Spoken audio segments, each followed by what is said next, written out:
আপনারা কখনো জন্ম নিয়ন্ত্রণ পদ্ধতি গ্রহণ করবেন না, এটা হারাম কাজ। রেজিস্টার্ড ডাক্তার যদি বলে আপনার স্ত্রী মারা যাবে বাচ্চা নিবে, তখন শুধু সম্ভব, এছাড়া জায়েজ।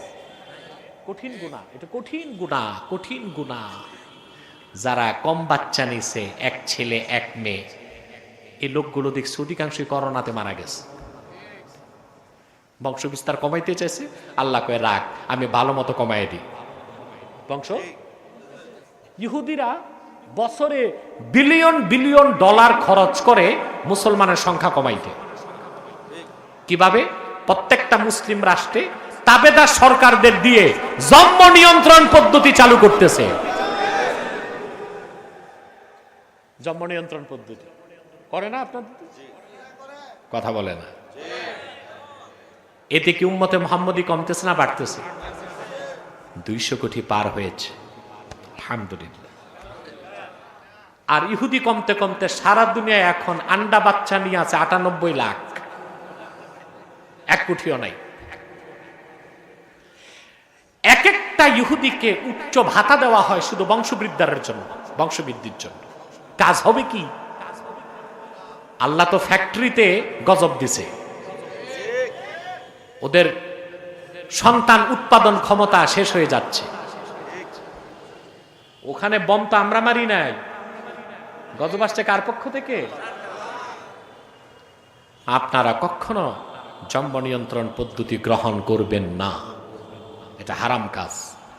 রেজিস্টার্ড ডাক্তার যদি বলে আপনার স্ত্রী মারা যাবে বাচ্চা নিবে, তখন শুধু সম্ভব, এছাড়া জায়েজ। কঠিন গুনাহ, এটা কঠিন গুনাহ, কঠিন গুনাহ। যারা কম বাচ্চা নিছে, এক ছেলে এক মেয়ে, এই লোকগুলো দেখছি অধিকাংশই করোনাতে মারা গেছে। বংশ বিস্তার কমাইতে চাইছে, আল্লাহ কয়ে রাখ, আমি ভালো মতো কমাই দিই। এক ভাই চমৎকার প্রশ্ন করছে, প্রশ্নটা নাস্তিকদের, আর তো নাই। প্রশ্ন করছে, ইসলামে দাস দাসী প্রথা বর্তমানে বিলুপ্ত কেন? এর কেন বৈধতা পেল? দাসীর সাথে যৌনতা, এটা কি মানায়? অনুগ্রহ করে ব্যাখ্যা করুন। প্রথম কথাটাই ভুল, যে ইসলাম দাস দাসী প্রথাকে বিলুপ্ত করে নাই, নিরুৎসাহিত করেছে। কি করছে? ইসলাম দাস প্রথাকে বিলুপ্ত করে নাই কেন? এখানে হিকমত আছে। আবার উৎসাহী করে নাই, নিরুৎসাহী করছে। আল্লাহ রাসূল সাল্লাল্লাহু আলাইহি ওয়াসাল্লাম বিভিন্ন গুনার কাফফারা নির্ধারণ করে দিয়েছেন। গোলাম আজাদ, অর্থাৎ গোলাম আজাদ করলে এই গুনাহ মাফ, গোলাম আজাদ করলে এত সওয়াব। তাহলে দেখা যায় দাস দাসী প্রথাকে ইসলাম রহিত করে নাই, নিরুৎসাহিত করছে। তো রহিত কেন করে নাই? কারণ ১৫০০ বছর আগে ওহী আসা বন্ধ হয়ে গেছে, ইসলাম চূড়ান্ত হয়ে গেছে। কিয়ামত তক আর কোনো বিধান আসবে না। কিয়ামতের আগে যে কোনো সময় যুদ্ধ বিগ্রহের কারণে আবার দাস দাসী প্রথার দরকার হতে পারে, তখন তো এটাকে আর হালাল করার পদ্ধতি থাকবে না। এর জন্য ইসলাম টোটাল হারাম করে নাই, নিরুৎসাহিত করছে। কথা বুঝতে পারছেন? এবার আসেন, পশ্চিমারা দাস প্রথা কখন বিলুপ্ত করছে? 1815 সালে। মাত্র কত সালে? কেন করছে? আমার দেশের বুদ্ধিজীবীরা ওই যে 2 পাতা পড়ে, পুরা পড়ে না। ব্রিটেন হচ্ছে দুনিয়ার সবচেয়ে বড় দান্দাবাজ, ইংরেজরা সবচেয়ে দান্দাবাজ। ওরা দেখলো যে ওদের ব্রিটেনে ফ্যাক্টরিগুলোতে কাজ করতে আফ্রিকা থেকে প্রচুর দাস কিনে আনতে হয় উচ্চ মূল্যে, বুঝলেন নাই? বেশি মূল্যে। তখন ওরা একটা চিন্তা করলো যে আমরা দাস প্রথাটাকে রহিত করে দিই, তখন আর দাস দাসী থাকবে না, বাধ্য হয়ে ব্রিটেনের লোক কাজ করবে, বুঝলেন নাই? তখন ওরা দাস প্রথাটা বিলুপ্ত করলো 1815 সালে আইন করে। তখন ব্রিটেনের লোকজন শ্রমিক হিসেবে শ্রম দিতে লাগলো। তাহলে দাস প্রথা বিলুপ্তি তারা করেছে মানবিক কারণে না ব্যবসায়িক ধান্দায়? এখানেও বোঝা যায় দাল মে কুছ কালা হ্যায় কাবাব মে হাড্ডি হ্যায়। উর্দু তো ভালোই শিখছেন আপনারা। দাল মে কুছ কালা হ্যায় কাবাব মে। তারপরে তারা কি করল? কাগজে কলমে দাস প্রথাকে বিলুপ্ত করেছে ঠিকই, কুখ্যাত ইংরেজরা ঔপনিবেশিক ক্লোনি করে, ঔপনিবেশিক শাসন করে পৃথিবীর কোটি কোটি মানুষকে দাস দাসীতে পরিণত করেছে। শুধু বাংলাদেশ উপমহাদেশকে শাসন করেছে 188 বছর। মানুষের অধিকারকে তারা কেড়ে নিয়েছে, ধান চাষ বন্ধ করে নীল চাষে বাধ্য করেছে, ট্যাক্স নিয়েছে, ভ্যাট নিয়েছে। একজন দুইজন 188 বছরে 14,000 আলেমকে ফাঁসি দিয়েছে। খাতায় কলমে দাস প্রথা বন্ধ করেছে, কিন্তু ঔপনিবেশিকতার মাধ্যমে দুনিয়ার বিরাট অঞ্চলকে, মানুষকে তারা দাস করেছে। ঠিক কিনা বল? পশ্চিমাদের দাস প্রথার বিরোধিতা মানবিক কারণে না, এটা হচ্ছে তাদের ব্যবসায়িক ধান্দা, রাজনৈতিক স্ট্যান্ডবাজি। ঠিক কিনা? এবার আসেন, ইসলাম কোন দাস দাসী দিছে ভালো করে বুঝেন। ইসলাম দাস প্রথাকে নিরুৎসাহিত করছে। 1, 2, যদি আপনি দাস দাসী রাখেন, দাস দাসী হিসেবে রাখতে পারবেন না, ভাই বোন হিসেবে রাখতে হবে। এখন দাস দাসী রাখাটা সহজ না বোঝা হইল? কথা বলেন, কি হইল? বুখারী শরীফে এসেছে, হযরত আবু যার গিফারী রাদিয়াল্লাহু তাআলা আনহু, ওনার ব্যাপারে সুআইদ ইবনে মারুর ইবনে সুআইদ, তিনি তাবি, তিনি বলেন, আমার হাদিসটা যতটুকু মনে আছে ততটুকু বলছি, বুখারী শরীফে, লাকিতু আবা যাররিন রাদিয়াল্লাহু তাআলা আনহু বিররাবাজা, মদিনা শরীফের নিকট একটা জায়গা আছে রাবাজা, তিনি বলেন ওখানে আবু যর গিফারীর সাথে আমার সাক্ষাৎ হলো। তো আমি দেখলাম যে ফালাইহে হুল্লাতুন ওয়া আলা গুলামিহি হুল্লা, ওনার শরীরে যে লম্বা পোশাক, ওনার গোলামের শরীরও একই রকম পোশাক। তা আমি জিজ্ঞেস করলাম যে কি ভাই আবু যার, আপনি মালিক মুনিব আর সে আপনার গোলাম, তা আপনার শরীরে যেই পোশাক ওর শরীরে তো ওই পোশাক, এইটা কি? তা আবু যার গিফারী জবাব দিচ্ছেন যে দেখো একটা কারণ আছে, ইন্নী সাবাবতু রাজুলান ফাআইয়ারতুহু বিউম্মিহি, একদিন আমি এক গোলামকে, দাসকে গালি দিছি, আমি তার মাকে নিয়ে তারে খোটা দিছি। লোকটা ছিল হযরত বেলাল। হযরত বেলালকে উনি একদিন বলছে, ওই কালো মহিলার ছেলে, কি বলছে? ইয়া ইবনা সাউদা। এই কথাটা শুনে আল্লাহর হাবিব এত রাগ করলেন, আবু যারকে বললেন, ইয়া আবা যার আ'আইয়ারতাহু বিউম্মিহি ইন্নাকা রাজুলুন ইন্নাকা ইমরুউন ফীকা জাহিলিয়া। আবু যার, তুমি আল্লাহর এক বান্দাকে তার মাকে নিয়ে খোটা দিতে পারলা? তুমি মুসলিম, তবে এখনো তোমার মধ্যে জাহিলীদের খাসলত রয়ে গেছে। ইখওয়ানুকুম খাবালুকুম জাআলাহুমুল্লাহু তাহতা আইদিকুম, তোমাদের দাস দাসী চাকর বাকর নকর আল্লাহ তাদেরকে তোমাদের অধীনস্থ করেছেন, তারা তোমাদের ভাই। সুবহানাল্লাহ বলবেন।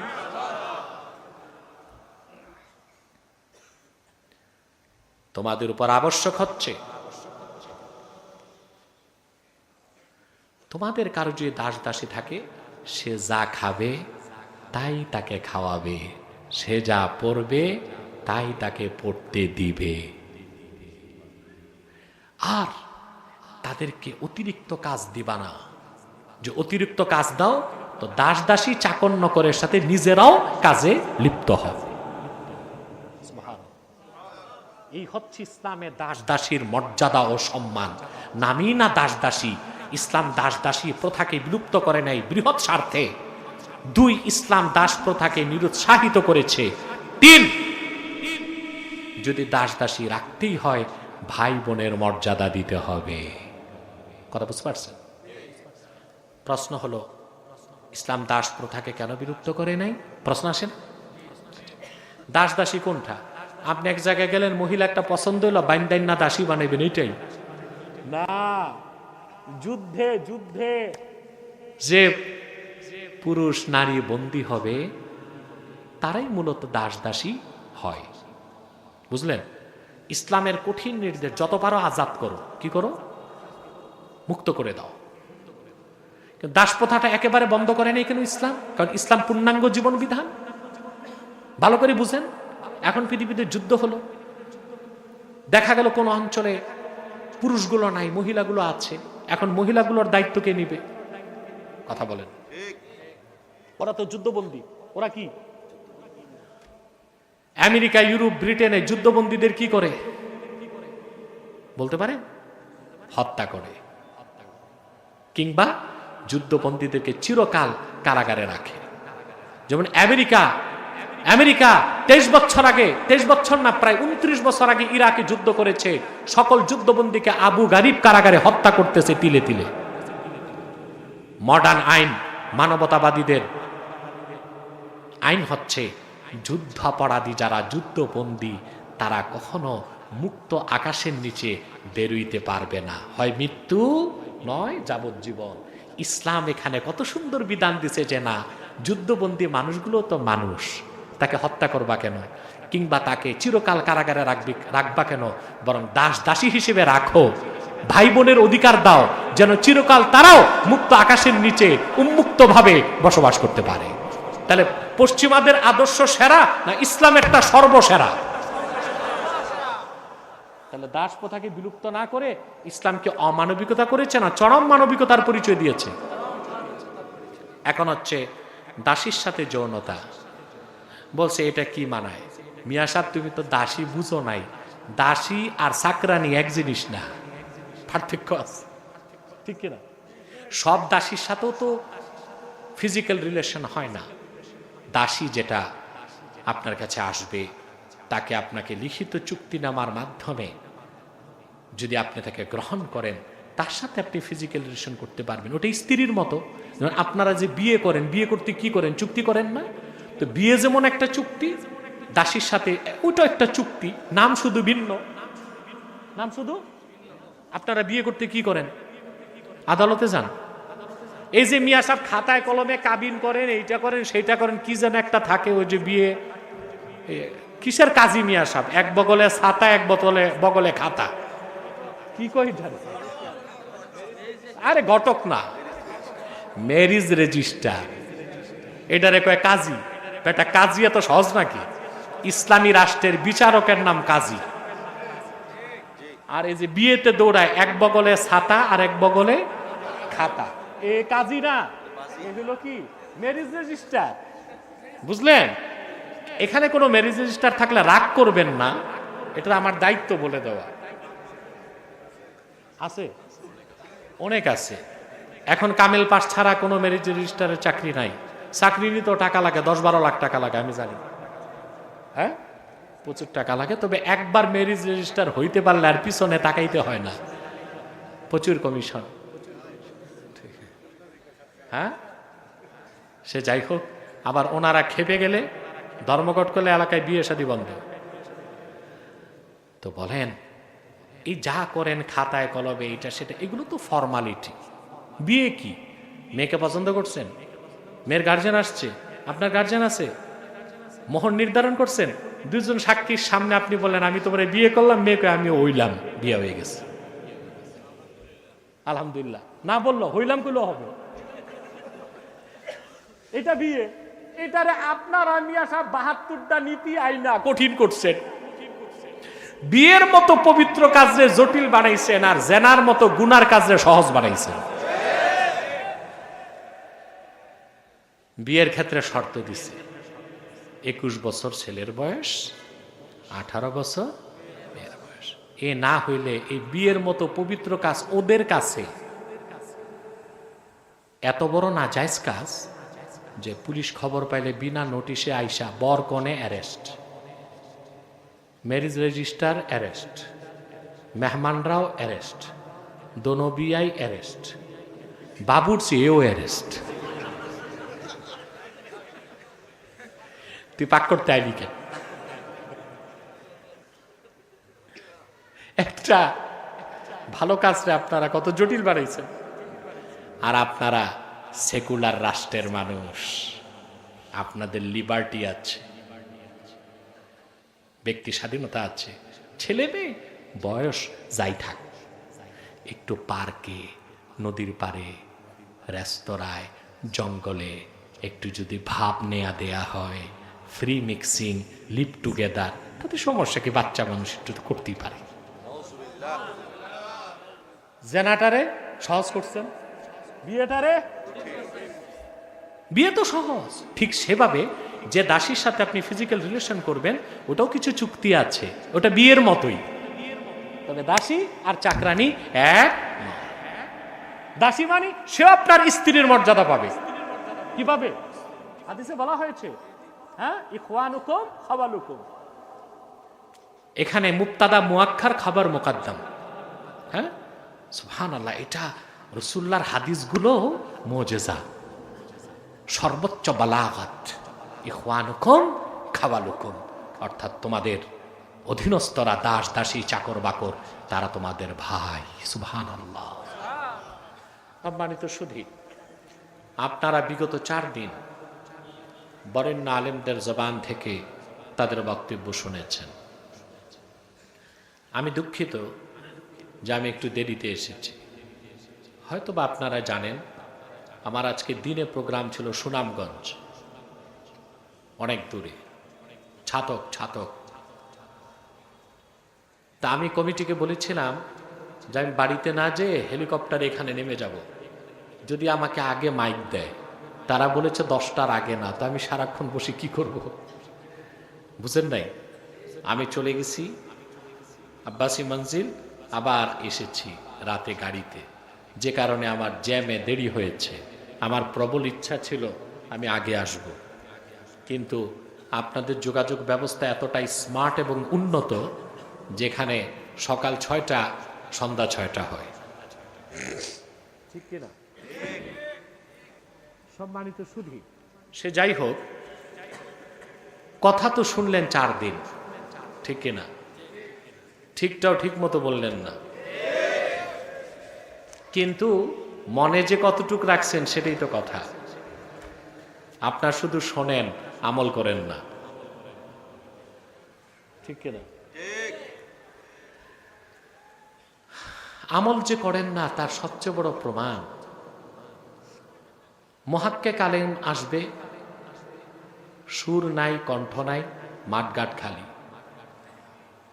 আর বয়াতি বক্তা আসবে, মাঠঘাট জায়গা নাই। তাহলে আপনি ওয়াজ শুনতে আসেন না আওয়াজ শুনতে আসেন? কার গলার আওয়াজ কত সুন্দর, কথা বলে না, এজন্য আসেন না? যদি ওয়াজ শুনতে আসতেন তো অবশ্যই কার কণ্ঠ সুন্দর, কার কণ্ঠ খারাপ, এটা দেখতেন না, আসতেন যে কি বলে তা শুনি, ঠিক কিনা? আজকে আমি আপনাদের সামনে তেলাওয়াত করেছি সূরা আলে ইমরান থেকে। বলুন তো কোন সূরা?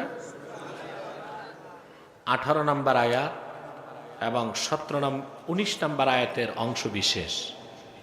খুব সংক্ষেপে এই অংশটুকুনকে কেন্দ্র করে নির্ভরযোগ্য মুফাসসির এবং মুহাদ্দিসগণের দৃষ্টিকোণ থেকে কিছু কথা আপনাদের সামনে তুলে ধরার চেষ্টা করব ইনশাআল্লাহ, যদি আল্লাহ পাক আমাকে ও আপনাদেরকে তৌফিক ভিক্ষা দান করেন। বড় শ্বাস নিয়ে বলেন আল্লাহুম্মা আমিন। আপনারা যারা গেটে দাঁড়িয়ে আছেন, এটা তো সার্কাস না, মেলাও না, ফুটবল খেলার মাঠও না, এটা মাহফিল। আদব রক্ষা করেন। ডান পাশে এক কোনায় কিছু জায়গা খালি আছে, ওখানে যেয়ে বসেন। ওখানে বিছানা নাই, বিছানা বিছিয়ে ওখানে বসেন। মাহফিলে বসলে আল্লাহর রহমতের চাদরে আপনি বেষ্টন হয়ে থাকবেন। প্রতি শ্বাসে 10টি নেকি পাবেন। সগীরা গুনাহ বিনা তওবায় মাফ হয়ে যাবে, আর কবিরা গুনাহ তওবা ছাড়া মাফ হয় না। তবে মাহফিলে মাফ হয়। মাহফিলে মুনাজাতে যখন আপনি সমগ্র জীবনের গুনার কথা মনে করে আমার আল্লাহর কাছে আত্মসমর্পণ করবেন, যদি 2 ফোঁটা চোখের পানি চলে আসে, জীবনের সব কবিরা গুনাহ আল্লাহ মাফ করে শিশুর মতো নিষ্পাপ ঘোষণা করে দিবে। আমরা কি আজকে এই কিসমতটা নিব না নিব না? শয়তান কিন্তু ওয়াসওয়াসা দিবে। শয়তান ওয়াসওয়াসা দিবে। আমরা নেক নিয়ত করে শয়তানের গালে একটা থাপ্পড় দিতে চাই। শয়তানের সবচেয়ে বড় চক্রান্ত মানুষকে আল্লাহর কোরআন থেকে সরায় দেওয়া। এটা কখনো সে ভালো সুরতে করে, কখনো খারাপ সুরতে করে। এই যে আপনি আসছেন, বসে আছেন, এটা আপনার ইচ্ছা আসেন নাই, আল্লাহ আপনাকে পছন্দ করছেন বলে আসতে পারছেন, ঠিক না? আল্লাহ রাব্বুল আলামিন বলেন, কুল ইন্নাল্লাহা ইউদিল্লু মান ইয়াশাউ ওয়া ইয়াহদি ইলাইহি মান আনাব। মুহাম্মদ সাল্লাল্লাহু আলাইহি সাল্লাম, আপনি বলুন, নিশ্চয় আল্লাহ যাকে ইচ্ছা তাকে পথভ্রষ্ট করেন, আর বিনয়ের সাথে যে এগিয়ে আসে আল্লাহ তারে হেদায়েত করেন। একটা আস্তে কও না, জোয়ার ভাটার দেশের মানুষ তো সব উল্টা। জোরে বললে আস্তে, আস্তে বললে জোরে। এটি করবেন নাকি সারা জীবন এই করবেন বাঙালি? অন্তরের গভীর থেকে ভালোবাসা নিয়ে বলেন সুবহানাল্লাহ। মনে হলো আমার সামনে পুরুষরা বসে আছে, এবং কাপুরুষ নয়, সুপুরুষরা। আলহামদুলিল্লাহ। আপনি যতক্ষণ কোরআন কারীমের প্রতিবেশী থাকবেন, আপনার অন্তর আলোকিত হতেই থাকবে। কোরআন কারীম অন্ধকার হৃদয়ে আলোর সঞ্চার করে, সংকীর্ণ হৃদয়কে উন্মুক্ত করে দেয়। সুবহানাল্লাহ। অসুস্থ দিলকে সুস্থ বানায় দেয়। সুবহানাল্লাহি বিহামদি। আল্লাহ পাক বলেছেন কোরআন কারীমে, আল্লাহ রাব্বুল আলামিন বলেন, وَنُنَزِّلُ مِنَ الْقُرْآنِ مَا هُوَ شِفَاءٌ وَرَحْمَةٌ لِّلْمُؤْمِنِينَ وَلَا يَزِيدُ الظَّالِمِينَ إِلَّا خَسَارًا। মুহাম্মদ সাল্লাল্লাহু আলাইহি ওয়াসাল্লাম, আমি ধাপে ধাপে কোরআন কারীম নাজিল করি, শিফাউল লিল মুমিনিন, যা পৃথিবীর সব মুমিনদের জন্য তাদের দিলের আর আত্মার মহাঔষধ। সুবহানাল্লাহ। আপনি কোরআন কারীমের সবক নিতে পারলেন, এর চেয়ে বড় কিসমত আর কিছু হতে পারে না। পারে? শয়তান তো ওয়াসওয়াসা দিবে। আমরা নেক নিয়ত করে শয়তানের নাপাক গালে একটা চপেটা ঘাত করতে চাই। পারবো? পারবো? আমরা নিয়ত করছি কিছুক্ষণ পরে আজকের মুনাজাত করে গুনাহ মাফ করে নিষ্পাপ বেহেশতি আল্লাহওয়ালা হয়ে বাড়ি যেতে চাই। কারা কারা হাত তুলে আল্লাহ তাআলাকে দেখান। আল্লাহ কবুল করুন, আল্লাহ মঞ্জুর করুন, বলুন আল্লাহুম্মা আমিন। আর দেরি নয়, আমি মূল আলোচনায় প্রবেশ করছি। আমার সঙ্গে আপনারাও পড়ুন, যেন প্রতিটি অক্ষরে নূর আল্লাহ তাআলা আমাদের সিনায় মানকুশ করে দেন। বলেন আল্লাহুম্মা আমিন। পড়ুন, আউযু বিল্লাহি মিনাশ শাইতানির রাজীম, বিসমিল্লাহির রাহমানির রাহিম। শাহিদাল্লাহু আন্নাহু লা ইলাহা ইল্লাহু ওয়াল মালাইকাতু ওয়া উলুল ইলমি কাইমান বিল কিসত। লা ইলাহা ইল্লা হুয়াল আজিজুল হাকীম। ইন্নাদ দীনা ইনদাল্লাহিল ইসলাম। সাদাকাল্লাহুল আযীম। পড়েন সাদাকাল্লাহুল আযীম ওয়া সাদাকা রাসূলুহুন নবিয়্যুল কারীম ওয়া নাহনু আলা যালিকা মিনাশ শাহিদিন ওয়াশ শাকিরিন ওয়াল হামদু লিল্লাহি রাব্বিল আলামিন। আল্লাহ পাক বলেন, শাহিদাল্লাহু আন্নাহু লা ইলাহা ইল্লাহু। আল্লাহ সাক্ষ্য দিয়েছেন নিশ্চয় আল্লাহ ছাড়া কোনো মাবুদ নাই। আল্লাহ নিজে সাক্ষ্য দিয়েছেন নিজের পক্ষে। সুবহানাল্লাহ কইবেন না? ওয়াল মালায়েকা, সমস্ত ফেরেশতাই সাক্ষ্য দিয়েছে। ও উলুল ইলম, ইলমের ধারক যারা, বিশেষ করে পয়গম্বরগণ এই সাক্ষ্য দিয়েছেন।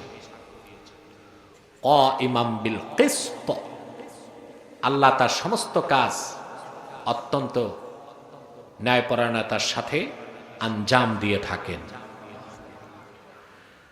লা ইলাহা ইল্লা হুয়াল আজিজুল হাকীম। তিনি ছাড়া কোনো মাবুদ নেই, ইলাহ নাই, ইবাদতের যোগ্য নাই, উপাস্য নাই। তিনি আজিজ, মহাপরাক্রমশালী।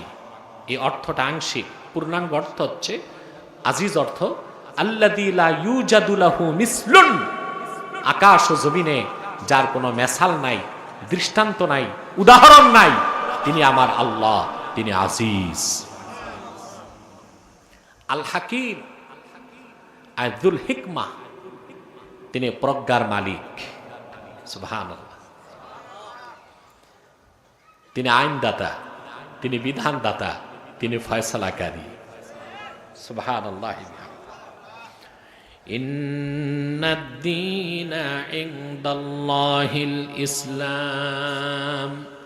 নিশ্চয় আল্লাহর নিকট একমাত্র মাকবুল, গ্রহণযোগ্য, স্বীকৃত, গ্র্যান্টেড দিন, জীবন বিধান হচ্ছে ইসলাম। এই ঘোষণা কার? দিন ইসলামকে সার্টিফাইড কে করেছেন? আল্লাহ অনেক বড়, জোরে বলেন কে? সুবহানাল্লাহ। ইসলামের সত্যায়ন আল্লাহ নিজে করেছেন। এই আয়াতের ব্যাখ্যায় মোটামুটি সব প্রসিদ্ধ তাফসিরেই সাবাবে নুজুল পাওয়া যায়। যেটা আমি আপনাদের শোনাচ্ছি উমদাতুল কারি শারহু সাহিহুল বুখারী থেকে, যেখানে বুখারী শরীফ কিতাবুল ঈমানে একটা তারজামাতুল বাবে ইমাম বুখারী ইন্নাদ-দীনা ইনদাল্লাহিল ইসলাম অংশটা এনেছেন। তার ব্যাখ্যায় বদরুদ্দিন আইনি একটি হাদিস উল্লেখ করছেন। একটা ঘটনা, আজ থেকে ১৩,০০০ বছর আগে শাম দেশের দুই ইহুদি মহাপণ্ডিত, নরমাল ইহুদি না, ইহুদি ধর্মের, হাদিসে এসছে হিব্রান, ইহুদি ধর্মের তৎকালীন সেরা দার্শনিক, পণ্ডিত, জ্ঞানী, আলেম যা বলেন। আতায়া হিব্রান মিনাল ইয়াহুদ আল মাদিনাতাল মুনাওয়ারা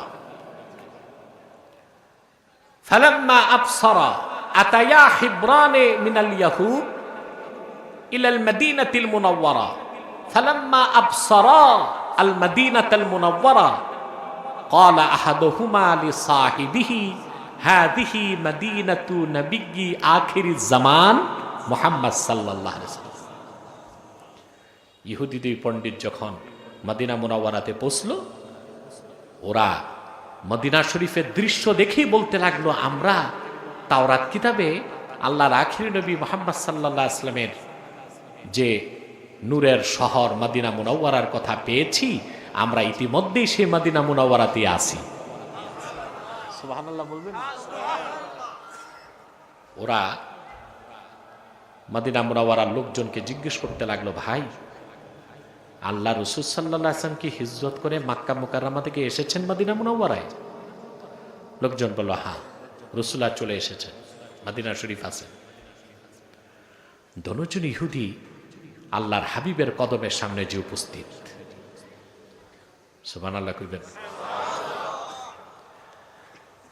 দুজন ইহুদি আল্লাহর হাবিবকে প্রশ্ন করলেন, আনতা মুহাম্মদ, আপনি কি মুহাম্মদ সাল্লাল্লাহু আলাইহি সাল্লাম? আল্লাহর নবীজি জবাব দিলেন হ্যাঁ। আবার প্রশ্ন করল আনতা আহমদ, আপনার আরেক নাম আহমদ নাকি? আল্লাহর হাবিব বললেন হ্যাঁ। তারা বলল মুহাম্মদ সাল্লাল্লাহু আলাইহি সাল্লাম, আপনি আল্লাহর আখিরি নবী, আপনার আজমতের কথা, আপনার গুণকীর্তন, আপনার আজমত, আপনার রফআত, আপনার প্রশংসা, আপনার পরিচয় আমরা তাওরাত কিতাবে পেয়েছি। আমাদের কোনো সন্দেহ নাই আমরা আল্লাহর আখিরি নবী মুহাম্মদ সাল্লাল্লাহু আলাইহি সাল্লামের কদমের সামনে উপস্থিত আছি।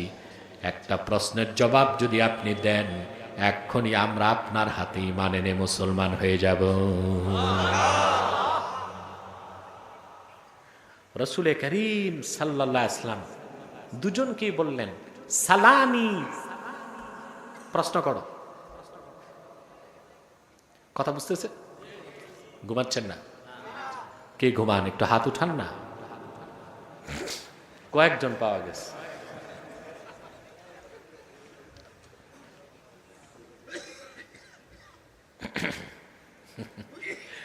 কিছু বেতাল মানুষ থাকি, কি বলেন আপনারা?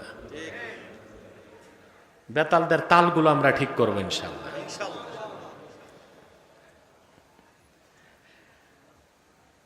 আল্লাহর হাবিব বলেন কি প্রশ্ন করো? এবার প্রশ্ন করলো কি শোনেন। দুজন আল্লাহর হাবিবকে প্রশ্ন করলেন আইয়ু শাহাদাতিন আযমু ফি কিতাবিল্লাহ, আল্লাহর কিতাবে লৌহে মাহফুজে আর পূর্বের সমস্ত আসমানি কিতাবে সবচেয়ে বড় সাক্ষ্য কোনটা?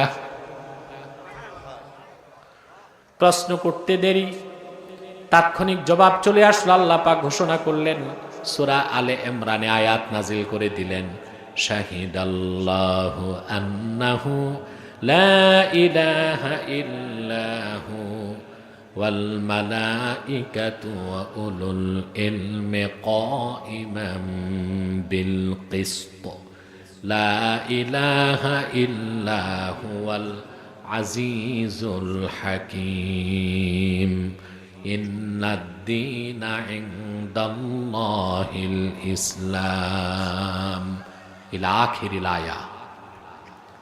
আল্লাহ ঘোষণা করলেন, শাহিদাল্লাহু আন্নাহু লা ইলাহা ইল্লাহু, আল্লাহ সাক্ষ্য দিয়েছেন আল্লাহ ছাড়া কোনো মাবুদ নাই।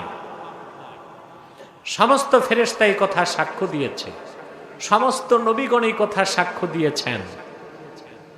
এর চেয়ে বড় সাক্ষ্য আল্লাহর কিতাবে নাই, লৌহে মাহফুজও নাই। সুবহানাল্লাহ। হাদিস সাক্ষী দনজন ইহুদি আল্লাহর হাবিবকে বললেন, ইয়া রাসূলুল্লাহ, আপনার নূরের হাতটা লম্বা করে দেন, আমরা আর দেরি করতে চাই না।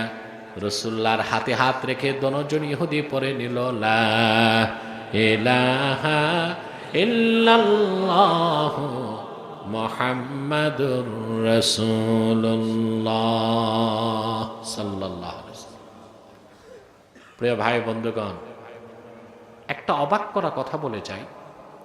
১,৫০০ বছর আগে মুহাম্মদ সাল্লাল্লাহু আলাইহি ওয়াসাল্লাম আল্লাহর সর্বশ্রেষ্ঠ সর্বশেষ নবী ও রাসূল, এটা আরবের সব ইহুদি জানত। তারপরও খুব কম সংখ্যক ইহুদি ঈমান আনার সৌভাগ্য লাভ করছে। কেন? ওদের কপালটা এত পোড়া কেন? প্রশ্ন আসে না? হ্যাঁ, জবাবটা আল্লাহ দিছেন সূরা আলে ইমরান একটু পড়ে। আল্লাহ রাব্বুল আলামিন বলেন, ইন্নাল্লাযীনা ইয়াকফুরুনা বিআয়াতিল্লাহি ওয়া ইয়াকতুলুনান নাবিয়্যিনা বিগাইরি হক ওয়া ইয়াকতুলুনাল্লাযীনা ইয়া'মুরুনা বিল কিসতি মিনান নাসি ফাবাশশিরহুম বিআযাবিন আলীম। أولئك الذين حبطت أعمالهم في الدنيا والآخرة وما لهم من নাসিরিন। আল্লাহ পাক বলেন, নিশ্চয়ই ইহুদিদের কথা বলছেন, আহলে কিতাবদের কথা, যারা মহান আল্লাহ তাআলার আয়াতগুলোকে অস্বীকার করে। কি করে? এবং এই ইহুদিদের চিরাচরিত অভ্যাস ছিল তাদের পূর্বপুরুষের, অন্যায়ভাবে তারা নবীগণকে হত্যা করত। আর ইহুদিদের চিরাচরিত অভ্যাস, যারা ন্যায় কথা বলে, সত্যের কথা বলে, তাদেরকে তারা হত্যা করে। সেই পুরান অভ্যাস বর্তমান ইহুদিদের মধ্যেও আছে, ঠিক কিনা? তাদের সমস্ত টার্গেট হচ্ছে মুসলিমরা, কারণ আল্লাহর জমিনে মুসলমানরাই সত্যের উপর আছে, সত্যের কথা বলে, সত্যের ঝান্ডা নিয়ে চলে, ঠিক কিনা বলে? এই জন্য ইহুদিরা হত্যা করে কাদেরকে? মুসলিমদেরকে। আল্লাহ পাক বলেন, উলাইকাল্লাযীনা হাবিতাত আমালুহুম ফিদ দুনিয়া ওয়াল আখিরাহ। এই সব পথভ্রষ্ট, লানতপ্রাপ্ত যারা, বিশেষ করে ইহুদিরা, তাদের দুনিয়া ও আখিরাতের সব আমল বরবাদ হয়ে গেছে। ওমা লাহুম মিন নাসিরিন, তাদের কোনো সাহায্যকারী নাই। এখন নাস্তিক বা সংশয়বাদীদের পক্ষ থেকে প্রশ্ন আসতে পারে, ওরা তো আমাকে প্রশ্ন করে, আপনারা জানেন এবং দেখেন না, প্রশ্ন করতে পারে, ইহুদিদের আখেরাতে কিছু নাই তা তো বুঝলাম, দুনিয়াতে কেমনে নাই? সব তো ওদের হাতেই। বলতে পারে না? টাকা পয়সা ওদের হাতে। সেরা ধনী এখন পৃথিবীতে এলন মাস্ক। ও সম্পদ কত জানেন? $450 বিলিয়ন। বাংলাদেশ একটা দেশ, ওর রিজার্ভ আছে বাংলাদেশের $18-19 বিলিয়ন। কয়েক মাসের বাজার সদাই চলবে। আর ওর আছে $450 বিলিয়ন। তারপরে বিল গেটস, ওটাও ইহুদি। মার্কিন যুক্তরাষ্ট্রের 78% সম্পদ একটা পরিবারের হাতে, রথ চাইল্ড ফ্যামিলি, এটা ইহুদি। ওদের জায়গাতে জাতিসংঘ ভবন। আপনি বলবেন ইহুদিদের নাই কই? আছে তো। কি আছে? ছাতা। এত সম্পদ থাকার পরও বিশ্বমান চিত্রে তাদের একটা রাষ্ট্র নাই, দেশ নাই, বাড়ি নাই, কিচ্ছু নাই। আছে? কথা বলে না। আল্লাহর আখিরি নবী, নবীগণের মাথার তাজ, নূর নবীজি আমার মুহাম্মদ সাল্লাল্লাহু আলাইহি সাল্লামের আগমনের কথা, ওনার প্রশংসার কথা, ওনার পরিচয় ওল্ড টেস্টামেন্টে আছে, নিউ টেস্টামেন্টে আছে, তাওরাতে আছে, জাবুরে আছে, ইনজিলে আছে। যত নবীর কাছে যত কিতাব এসেছে সবগুলোতে আল্লাহর হাবিবের গুণগান আছে। কারণ মজার কথা হচ্ছে, আদম থেকে ঈসা পর্যন্ত 1 লক্ষের উপর নবী নবুয়ত পাওয়ার আগে আমার নবীর উপর ঈমান আনছে। আহারে, খুশি হইলা না তোমরা? আমরা উম্মতে মুহাম্মাদি, আমাদের কি দাম যে মুহাম্মদ সাল্লাল্লাহু আলাইহি সাল্লাম শুধু তোমার আমার নবী নন, তিনি 1 লক্ষের উপর নবীগণের নবী, নবীউল আম্বিয়া। সুবহানাল্লাহ। এটা কি আমার কথা? কথা বলে না। আল্লাহ রাব্বুল আলামিন সূরা আলে ইমরানে 81 নম্বর আয়াতে আল্লাহ পাক বলেন, وَإِذْ أَخَذَ اللَّهُ مِيثَاقَ النَّبِيِّينَ لَمَا آتَيْتُكُم مِّن كِتَابٍ وَحِكْمَةٍ ثُمَّ جَاءَكُمْ رَسُولٌ مُّصَدِّقٌ لِّمَا مَعَكُمْ لَتُؤْمِنُنَّ بِهِ وَلَتَنصُرُنَّهُ قال أأقررتم وأخذتم على ذلكم إصري। আল্লাহ পাক বলেন, যখন আল্লাহ তাআলা নবীগণের কাছ থেকে ওয়াদা নিয়েছেন সুবহানাল্লাহ। যে আমি তোমাদেরকে কিতাব ও হিকমতের সাথে পাঠিয়েছি, তবে যদি আমার আখির নবী মুহাম্মদ সাল্লাল্লাহু আলাইহি ওয়াসাল্লাম আগমন করেন, তোমাদের উপর ফরজ হচ্ছে অবশ্যই তোমরা আমার নবী মুহাম্মদ সাল্লাল্লাহু আলাইহি ওয়াসাল্লামের উপর ঈমান আনবা আর ওনাকে সাহায্য করবা। ওয়াদা কে নিছেন? কে? এরপর আল্লাহ আবার জিজ্ঞেস করছেন, আআকরারতুম ওয়া আখাযতুম আলা যালিকুম ইসরি, আমি যে ওয়াদা নিছি, দায়িত্ব দিছি, গ্রহণ করছো? সব নবী একসাথে বলছেন আকরার না, মেনে নিলাম। সুবহানাল্লাহ বলেন। সেজন্য যত নবী এসেছেন, লাখের উপর নবী তাদের কমকে, তাদের জাতিকে এই কথা বলে গিয়েছেন। আমরা এসেছি আখির নবী মুহাম্মদ সাল্লাল্লাহু আলাইহি ওয়াসাল্লামের আগমনের কথা জানায় দেবার জন্যে। সেজন্য তাওরাত কিতাবে, জাবুরে, ইনজিলে আল্লাহর নবী মুহাম্মদ সাল্লাল্লাহু আলাইহি ওয়াসাল্লামের অসংখ্য প্রশংসার বাণী আল্লাহ রেখে দিয়েছিলেন। ইহুদিরা ভালো করে জানতো মুহাম্মদ সাল্লাল্লাহু আলাইহি ওয়াসাল্লাম আল্লাহর সর্বশ্রেষ্ঠ সর্বশেষ নবী ও রাসূল, কিন্তু ঈমান আনতে বেশি ইহুদি পারে নাই। বেশি ইহুদি পারে নাই। কথা খেয়াল করতেছেন? হাদিস শরীফের মধ্যে এসেছে, রাসূল করিম সাল্লাল্লাহু আলাইহি ওয়াসাল্লাম যখন খায়বার জয় করলেন, কি জয় করলেন? মদিনা মুনাওয়ারা থেকে 170 কিলোমিটার দূরে খায়বার। আমার বড় ইচ্ছা ছিল আমি একটু খায়বার ঘুরবো, দেখব। একবার হজের সময় গেলাম, মসজিদ নববী থেকে রওনা দিলাম ফজরের পরে। আমার 170 কিলোমিটার যেতে 1.5 ঘন্টা লাগছে। আমার সঙ্গে যারা, তারা বলতেছে হুজুর যাইতে তো পারবেন না। আমি বলি কেন?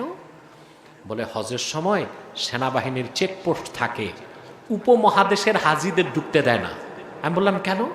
বলে হুজুর এরা তো বুঝে না কিছু, ওই যে 1500 বছর আগের ইহুদিদের ঘর বাড়ি আছে, না বুঝে ওগুলোই চুমাচুমি করে,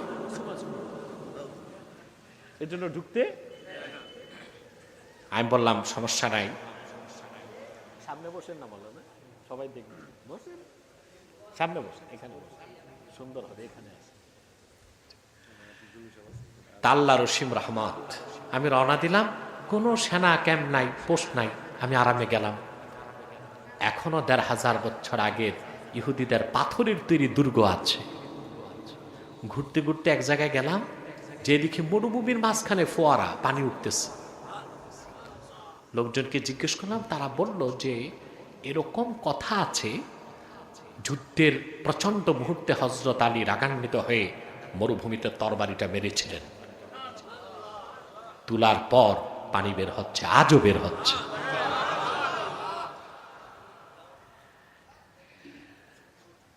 খায়বার যুদ্ধে আল্লাহর হাবিব যখন খায়বার বিজয় করলেন, খায়বারে ইহুদিদের নেতা ছিল হুয়াই ইবনে আখতাব, ওনার মেয়ের নাম ছিল হাজ্জাজ সাফিয়া, যিনি আমাদের একজন আম্মা জান। যুদ্ধে ইহুদিরা নিহত হলো, বাকিরা বন্দী হলো, আম্মা জান হাজ্জাজ সাফিয়াও বন্দী হলেন।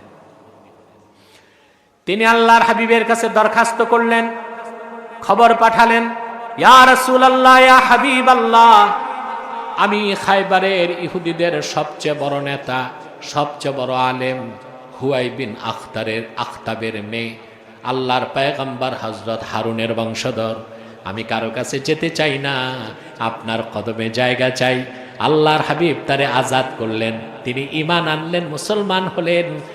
হাজ্জাজ সাফিয়াকে আল্লাহর হাবিব বিয়ে করলেন, আল্লাহ তারে উম্মত জননীর মর্যাদা দিয়ে দিলেন। আল্লাহর হাবিবের কাছে তিনি যখন আসলেন, আল্লাহর হাবিব দেখলেন হাজ্জাজ সাফিয়ার গালে 5 আঙ্গুলের দাগ। খুব জোরে কেউ তারে থাপ্পড় দিয়েছে, 5 আঙ্গুলের দাগ বসে গেছে। নূর নবীজি জিজ্ঞেস করলেন, মান সানাআ বিকে হা কাজা, কে তোমারে এত জোরে মারলো? হযরত সাফিয়া যে জবাব দিয়েছে, মুসলমান শুনলে আপনার অন্তরটা আনন্দে ভরে যাবে। তিনি বললেন, ইয়া রাসূলুল্লাহ, ইয়া হাবিবাল্লাহ, আপনি তো ফজরের পর খায়বার জয় করেছেন। রাতের বেলা আমি দুর্গে ঘুমাইছিলাম, স্বপ্নে দেখি আল্লাহর আকাশের পূর্ণিমার চাঁদ আমার ডান কোলে চলে এসেছে। আমি যখন আমার পূর্বের ইহুদি স্বামীর কাছে স্বপ্নের কথা বললাম, আমার সেই ইহুদি স্বামী সর্বশক্তি দিয়ে আমার গালে চপেটাঘাত করে বলল, বুঝতে পেরেছি তুমি অচিরেই মুহাম্মদ সাল্লাল্লাহু আলাইহি ওয়াসাল্লামের স্ত্রী হয়ে যাবা। চিন্তা করেন, আকাশের পূর্ণিমার চাঁদ দিয়ে নূর নবী মুহাম্মদ সাল্লাল্লাহু আলাইহি ওয়াসাল্লামকে বুঝানো হয়েছে, তা জানার পরও ঈমান আনে নাই। সকালবেলা রাসূলুল্লাহর বিরুদ্ধে অস্ত্র ধারণ করেছে। খুব কম সংখ্যক ইহুদি ঈমান আনতে পেরেছিল। ইহুদিদের মজ্জাগত অভ্যাস শুধু মুসলমানের ক্ষতি করা, ইসলামের বিরোধিতা করা। পূর্বেও তারা করেছে, আজও তারা করে যাচ্ছে, ঠিক কিনা বলে? কিন্তু লাভ হবে না, ওদের বংশ কমতেছে। বংশ, ইহুদিরা বছরে বিলিয়ন বিলিয়ন ডলার খরচ করে মুসলমানের সংখ্যা কমাইতে। কিভাবে? প্রত্যেকটা মুসলিম রাষ্ট্রে তাবেদার সরকারদের দিয়ে জন্ম নিয়ন্ত্রণ পদ্ধতি চালু করতেছে। জন্ম নিয়ন্ত্রণ পদ্ধতি করে না আপনাদের? কথা বলে না। এতে কি উম্মতে মুহাম্মদী কমতেছে না বাড়তেছে? 200 কোটি পার হয়েছে, আলহামদুলিল্লাহ। আর ইহুদি কমতে কমতে সারা দুনিয়ায় এখন আন্ডা বাচ্চা নিয়ে আছে 98 লাখ, 1 কোটিও নাই। এক একটা ইহুদিকে উচ্চ ভাতা দেওয়া হয় শুধু বংশবৃদ্ধির জন্য, বংশবৃদ্ধির জন্য। কাজ হবে কি? আল্লাহ তো ফ্যাক্টরিতে গজব দিছে, ওদের সন্তান উৎপাদন ক্ষমতা শেষ হয়ে যাচ্ছে।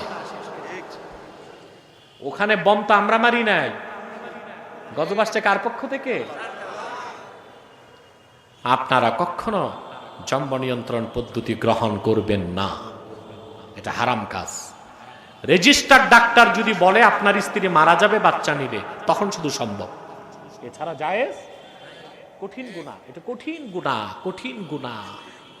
যারা কম বাচ্চা নিছে, 1 ছেলে 1 মেয়ে, এই লোকগুলো দেখছি অধিকাংশই করোনাতে মারা গেছে। বংশ বিস্তার কমাইতে চাইছে, আল্লাহ কয়ে রাখ, আমি ভালো মতো কমাই দিই।